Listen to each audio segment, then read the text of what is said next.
Welcome back to SnowRunner. Today I'm aiming to drive the brand new vehicle that we gained a couple episodes ago that we haven't had a chance to drive yet, but first I've got a couple of things I want to do with the Scout 800. Now in the last episode we cleared up the final watchtowers around Island Lake and we finished where we are now. This is right near another mission that we already had up, which is the Signal in the Mountains. So in the Scout 800 we're going to go and quickly do Signal in the Mountains, see what that then unlocks, and then if that's it, we'll go and move on and do something with the Twinsteer and give it a little look and see how it goes. If there's something else after this to do, we'll do that first. But my aim this episode is to drive the Western Star 6900 Twinsteer for the first time. That is the plan. We were hoping to do it in the last episode, but we had loads of stuff to do with the Scout that I really wanted to get done, just so we could open up more of the map and see a lot more around us. But we managed to do that, so I'm hoping Scout 800 first, then the Twinsteer after. That's kind of the plan. My plans never generally go to plan, so this will be interesting to see what happens. But Scout 800 first. I'll go to Scout vehicle. Likes rolling down hills. I like rolling it down hills too. And we've got to do the first one. It's the Signal in the Mountains. So all this mission is explore the broken antenna. And as I say, the last watchtower we just started at was quite close to where this is, so it makes sense to quickly get this done. This may lead on to something else, but depending what that is will depend on what we do. My assumption is there's actually a link between this and the other antenna that we looked at in the last episode that we went with the Scout to, and we couldn't actually do anything as we struggled up this hill. I can't quite get the turn right. Come on. There we go. Just try and gliding it off the bit of rock there. Just couldn't quite get the turn to make it do what I wanted it to do for some reason. Yeah, so we went to the other antenna that we saw further down the map, and it wouldn't do anything once we're there. It did say there was something about a cargo container, but because we was in the Scout, it wouldn't activate anything. So I wonder if this is linked, because we were saying that potentially we need to do something else first for that mission then to show up. This could be it, but we'll find out in a second as we are here. Okay, that is job done. Nice and simple. Task complete. Always nice and simple ones like that. Signal in the Mountains done. Okay. So, with this, I want to have a look at what comes next. And, okay. The nearest thing to us is actually a little help from my friends. So, I think we'll do that. We have cleared 2 pointers already. In the last episode, we actually cleared point 5 and 6, just because they were en route to where we were going. Nothing else seems to have popped up for the other antenna, so I'm assuming we're okay where we are. My assumption is. But yeah, so we'll go and do a little help for my friends. As I say, there's only 4 left to do of the 6. If we do point 3 first, and then we'll head over there to point 4, and we'll have to come back in ourselves for 1 and 2, I think. That seems to be the best route, really. But yeah, 5 and 6 we did in the last episode, just because of where we were passing. We managed to do it. Okay. Yeah, nothing seems to be I thought something would show up, but nothing seemed to there for some reason. But at least it's done. That's one little mission done out of the way. There is still a yellow square around that antenna, which is weird. I don't know. We'll have to have a look at that sometime and just see what's going on. The yellow square normally tells you there's something still to do, but for some reason it didn't do anything. I'm not sure. Okay, let's focus on what we've got planned anyway. A little help from my friends. 4 quick points to go and just go to. We don't actually do anything. A bit of damage there on the engine. We don't need to do anything once we're there. We just need to actually go to that point. A small blue circle, I think it is. And you just drive through it. And that's that point done. So 4 of these should be fairly quick and simple, as long as we can navigate the terrain properly. That's the important thing, is navigating the terrain. And don't roll too much. So there we go. That is point 3 done already. As I say, it was a quick drive through, job done. So if we take a right turn here, this will take us towards point 4. And then I think the only other thing to do is then come back on ourselves. Seems to be the only way of doing this. So I think right hand turn point 4, then we'll come back on ourselves for point 1, 2. And then hopefully we should have enough time, depending on how long this takes. Don't roll, don't. Oh, that tree saved us there. This shouldn't take too long, and depending on it, we should have enough time to drive the Twinsteer for the first time. I'm looking forward to it. It's always interesting to drive a brand new vehicle that you've not driven yet. If you missed us actually gaining the new vehicle, it was episode 47, and it was just I did say previously in the last episode about how every episode we use the scout, everyone should be guessing how many times you rolled the thing, because that's roll number 1. Yeah, so episode 47 we gained the Twinsteer. It was one of those missions that we just happened upon. We had to fix the vehicle up, and we actually did that with a scout and a scout service trailer. First time we driven one, actually, to be fair. And then yeah, it was ours. So it should be fully fueled, I believe. I'm trying to think how we left it. It should be fully fixed. I think it's fully fueled, and so it should be good to go. Can't remember if it had diff lock or anything on it. We'll have to have a look when we go to it. I can't quite remember, because we did start it up, I believe. And that is roll number 2. Rolls only count if we stall the engine, just in case anyone is counting. But yeah, only when we stall the engine do they count as a full roll. So that's number 2. But we're here. Point number 4 is now complete, for a little help from my friends. So my thinking is we turn around here, go back to where we turned into this roadway, and then go down and find the last 2 points. They're both on the same bit of road, so really all we've got to do here is turn around, which sounds fairly simple, but with this uneven ground it can be a bit tricky. But actually we're doing okay with it. I think we've got it. It's quite a sharp little drop there, actually, more than it looks, but I think we're okay. We've managed to get it turned around. Let's just try and keep it on the track where possible. I didn't realise we had actually gone off track there. We had actually gone off track. Okay. Is this the right way? I don't know. Not again. Number 3. 3 times now we've rolled this bit with the scout. I don't know which way's right. Let's have a look on the map where we are. Okay, I think because I'm following where I put the blue arrow, blue line. I'm trying to follow that as the crow flies, and that's not the actual way to go here. I think we're meant to be heading left here. Come on, put us back up. Come on. Around there. Yeah. We're not... Are we on the path? I think we're just about on this path. As I say, it is really tricky when you've got the trees and stuff to try and see where everything is, and it's dark as well, which doesn't help. I don't generally change time of day. I like to keep it as natural in that regard as possible. Although I say as natural, we don't sleep, so I don't really know how natural that is. But yeah, I don't like changing time of day. So we do tend to do some jobs in the daytime and some in the night. Sometimes we'll pass over day and night. But it does make navigation a little bit tricky sometimes. Now, are we on the path? No, I've got miles off the path. Wow. Okay. We're miles off the path. We've made our own little roadway. This went badly wrong very quickly with the scout then.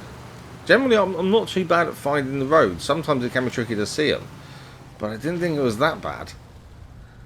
Right, we need to try and get back on the pathway. So it's to our right now. I need to get turned around, really. Engine damage again. No.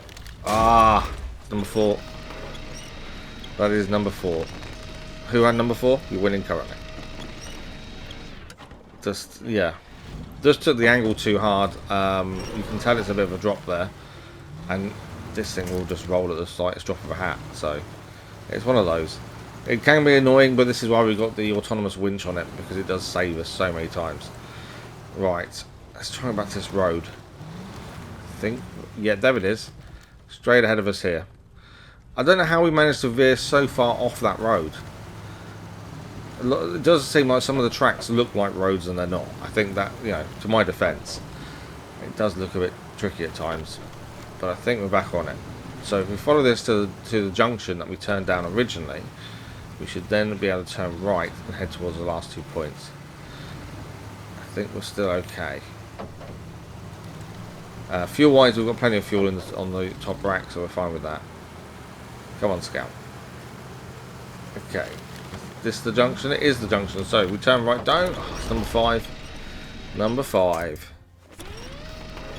It's not too bad in this wooded area because you can just right yourself fairly quickly. There are a lot worse areas to roll this thing. 5 rolls so far. Who had that on the sweepstake, eh? Right, okay. I can't be on the path. I'm going to go through the tree, surely.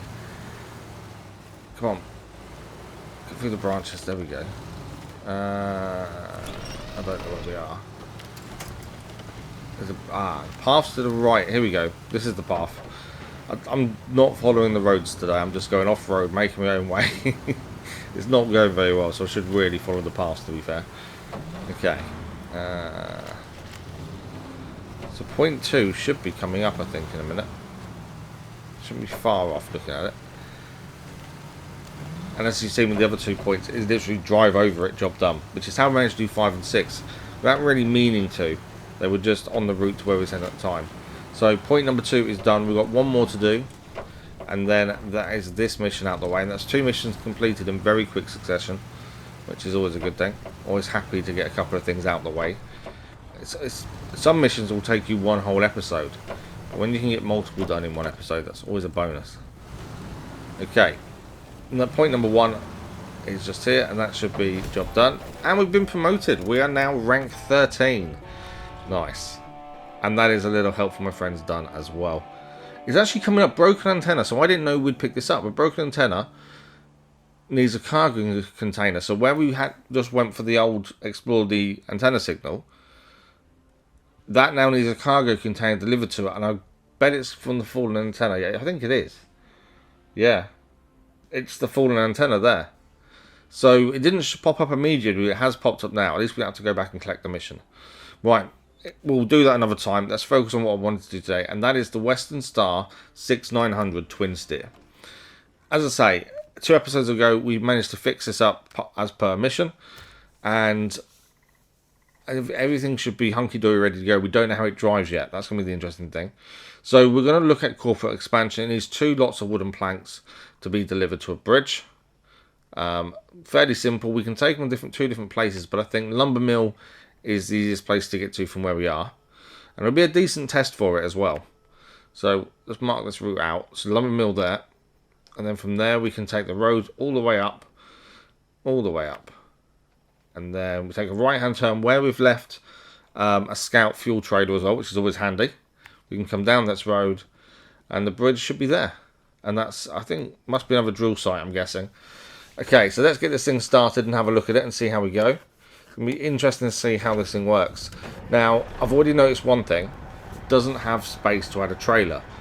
I think this is a fixed bed truck, which we haven't used before.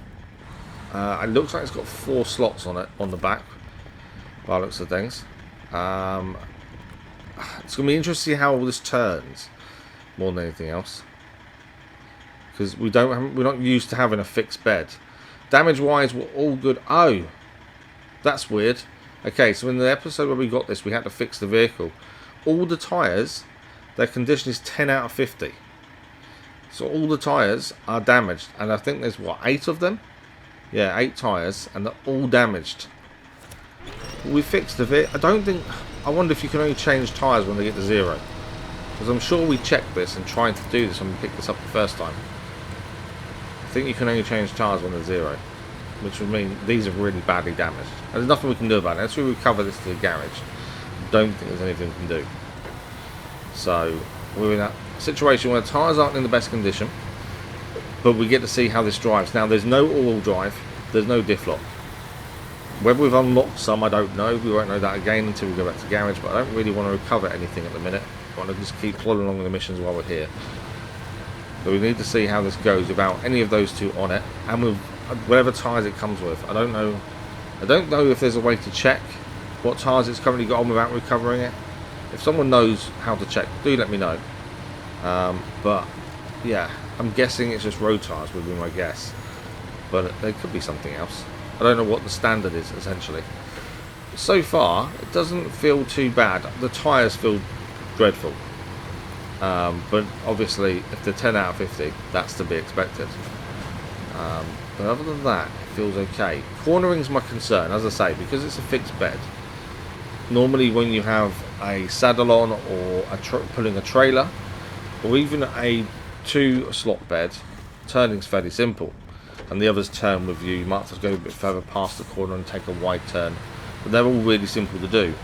A fixed bed, on the other hand, I'm not too sure how it's going to work, because you've got no flexibility. You take a corner, that trailer's following you directly. But I suppose, do you still need to take it as wide as we do with the saddle? I'm not sure. We are a little bit stuck in the mud here. I don't know if the condition of the tyres is what's getting us a little bit caught up, or this thing maybe lacks power. I've got a feeling it's got a decent amount of power. Again, we can't check this until we take it to a garage. But I think the tyres definitely don't go in our favour. So that's something we need to be aware of. The tyres are not going to be the best. And because of that, it's not a real true reflection of how good or how bad this vehicle could be.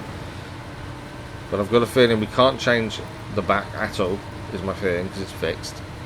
But so far it's doing okay. Yes, it's not brilliant on the mud, but I think we can improve on that by changing tyres and stuff.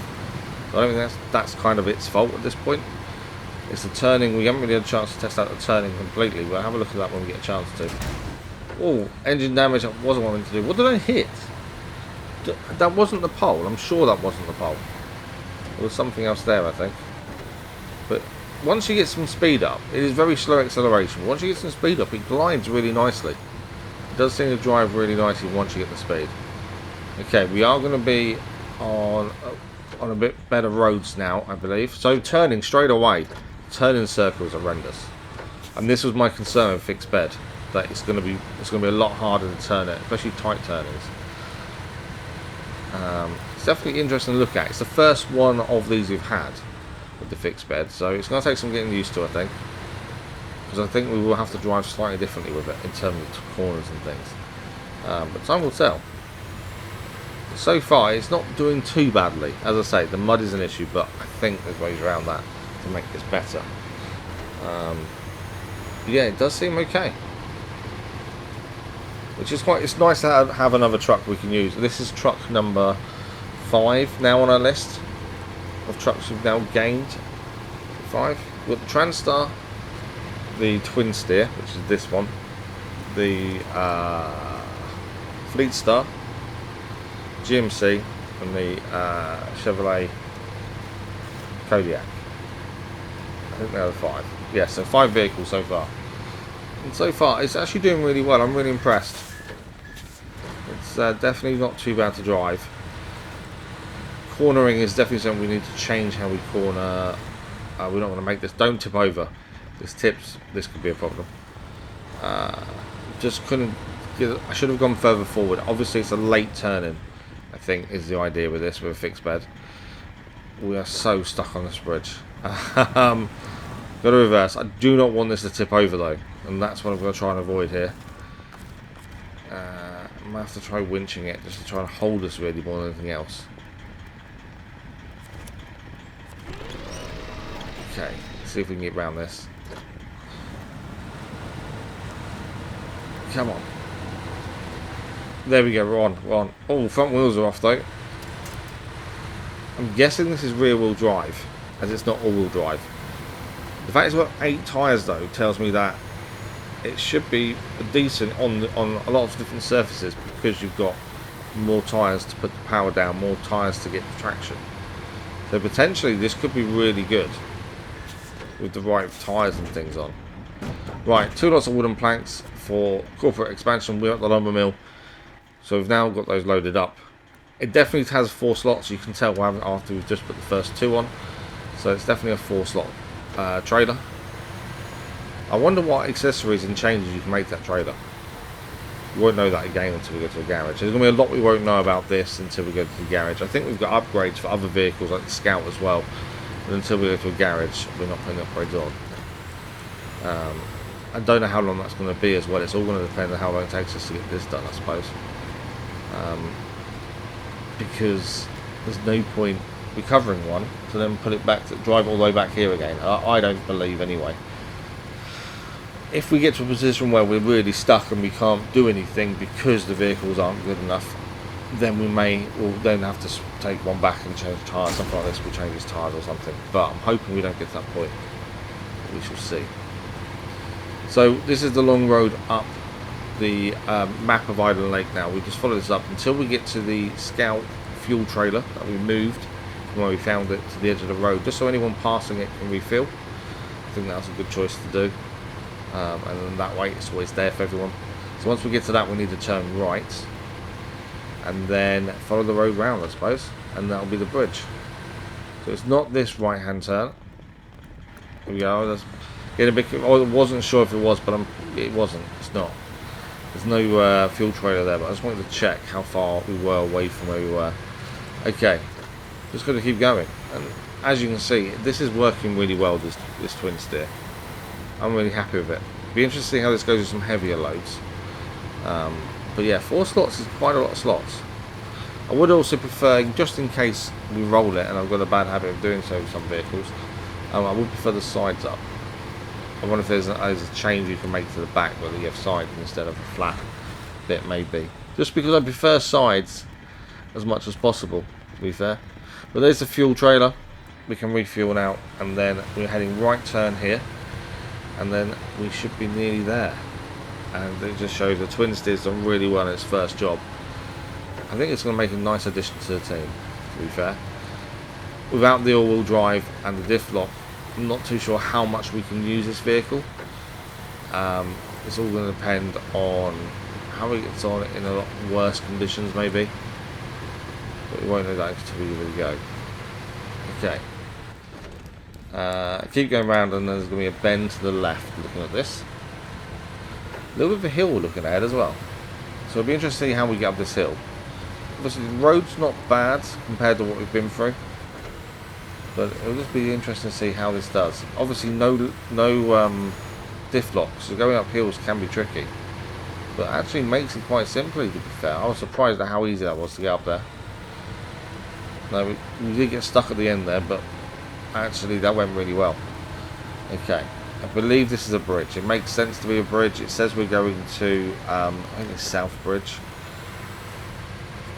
So I'm pretty sure this will be a bridge. And this is also one of the, I think that's the 3rd drill site then opened. If I'm right in the fact of drill sites. But there we have it. The bridge is rebuilt. And that is the corporate expansion mission complete. We've driven the Twinsteer for the first time. I'm really, really happy with it. Twinsteer, sorry, not Star. Really happy with it. We'll be using it a little bit more in the future as well. But thank you for watching today. A nice, quick, concise episode. 3 jobs done.